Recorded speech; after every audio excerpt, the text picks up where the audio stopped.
David, you identified what you call the problematics, the difficulties that you and William Damon and others have observed in this prolonged adolescence or emerging adulthood.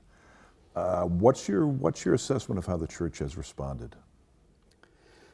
Well, I think too often the church has adopted the norms of the culture, which in essence is to create this holding environment for youth where we protect them and finally prepare them for some kind of successful life in the marketplace.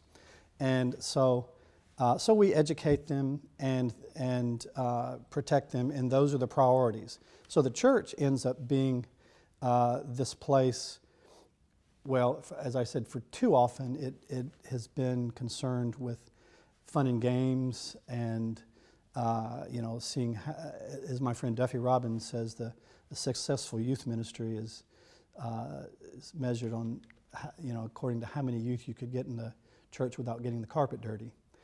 So, youth ministry has for too long, sort of relied on that, dominant perspective of who adolescents are and what they're capable of. They're not really capable of much.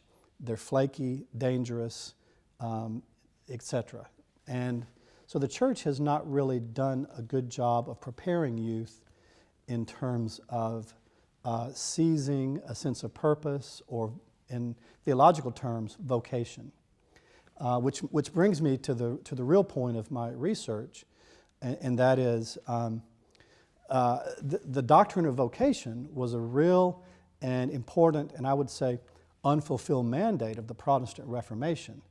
In addition to sola scriptura, sola fide, the notion that not only the priesthood is concerned with doing the will of God in the world, but the laity, all of us, are concerned with participating in God's work in the world. And so it's important, in my view, it's important for us to reclaim the notion of vocation for all people. That what we do in our leisure, what we do in our work, how we organize our family life, how we organize our communities, how we organize our politics, our spending, all of this is concerned with vocation.